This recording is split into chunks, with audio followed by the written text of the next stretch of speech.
আসসালামু আলাইকুম ভিউয়ার্স, কেমন আছেন সবাই? চলে আসলাম নতুন আরেকটি ভিডিও নিয়ে। আজকের ভিডিওটা হলো পিউ হাই গ্লেজ কিভাবে মারবেন এবং পিউ হাই গ্লেজ কিভাবে মিক্স করবেন, পিউ হাই গ্লেজ মিক্স করতে কি কি রং লাগে, এই পুরো বিষয়টা নিয়ে আজকের ভিডিওটা। তো ভিডিওটা সবাই না টেনে শেষ পর্যন্ত দেখবেন।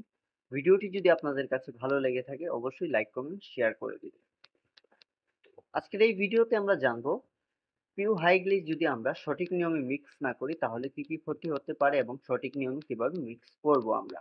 তো শুরুতেই দেখে নিব আমরা সঠিক নিয়মে কিভাবে পিউ হাই গ্লেজটা মিক্স করতে হয়।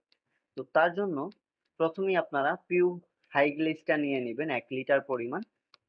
আর আপনি যদি আমার চ্যানেলের নতুন দর্শক হয়ে থাকেন অবশ্যই আমার চ্যানেলটিকে সাবস্ক্রাইব করে পাশে থাকা বেল আইকনটি প্রেস করে দিবেন এবং নোটিফিকেশনটা অল করে দিবেন। 1 লিটার পিউ হাই গ্লেজ দিয়ে দিবেন, তারপর দিবেন হার্ডনার। হার্ডনারের পরিমাণটা আপনারা কতটুকু দিবেন? পিউ হাই গ্লেজ মিক্স করার সময় আপনারা হার্ডনারের পরিমাণটা পুরো 500 গ্রাম দিবেন, মানে হাফ লিটার হার্ডনার দিবেন। ভিডিওটি ভালো লেগে থাকলে বেশি বেশি করে লাইক কমেন্ট শেয়ার করে দিবেন এবং কমেন্টে জানাবেন আজকে ভিডিওটা আপনাদের কাছে কেমন লাগলো। লিটার হার্ডনার দিবেন পিউ হাই গ্লেজ মিক্স করার সময়। এর চেয়ে বেশি যদি দেন তাহলে কিন্তু আপনাদের হাই গ্লেজটা ফাটা দিয়ে দিতে পারে। আর যদি কম দেন তাহলে কিন্তু শুকাতে অনেকটা সময় নেবে।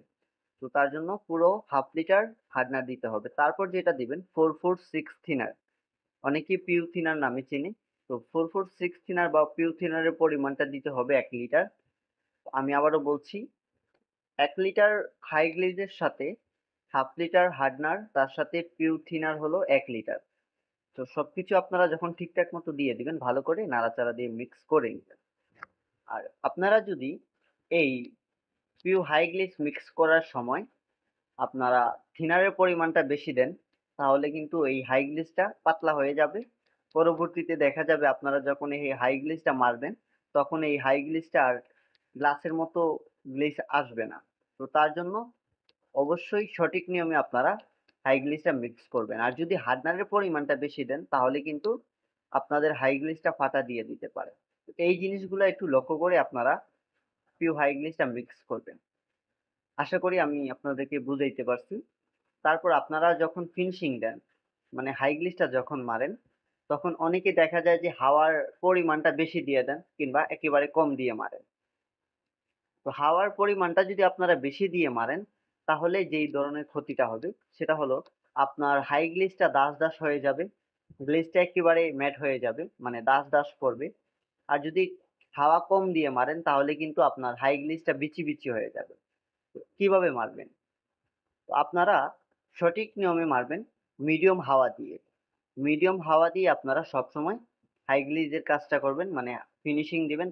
তখন কিন্তু আপনাদের ফার্নিচারে, মানে যে কোনো ফার্নিচারের মধ্যে হাই গ্লেজটা ভালোভাবে আসবে, গ্লাসের মতো চিকচিক করবে। তো আশা করি সবাই বুঝছেন, এবং যদি নাও বুঝেন অবশ্যই কমেন্টে জানাবেন, চেষ্টা করব নতুন আরেকটি ভিডিও দেওয়ার, আপনাদেরকে বুঝিয়ে বলার। ভিডিওটা কেমন হয়েছে সেটা অবশ্যই কমেন্টে জানাবেন এবং ভিডিওটা অবশ্যই বেশি বেশি করে শেয়ার করে দিবেন। লাইক কমেন্ট করতে ভুলবেন না। আর আপনারা কে কোথায় থেকে দেখতেছেন সেটাও জানাবেন।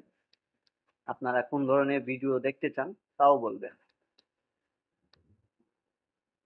ফিনিশিং দেওয়ার পর আপনারা ম্যাক্সিমাম 2 থেকে 3 ঘন্টা শুকানোর জন্য সময় দিবেন। তাহলে কিন্তু আপনাদের যেই হাই গ্লেজটা এটা মোটামুটি ভালোভাবে শুকিয়ে যাবে। ভালো থাকবেন সবাই, দেখা হবে নতুন আরেকটা ভিডিওতে। আল্লাহ হাফেজ।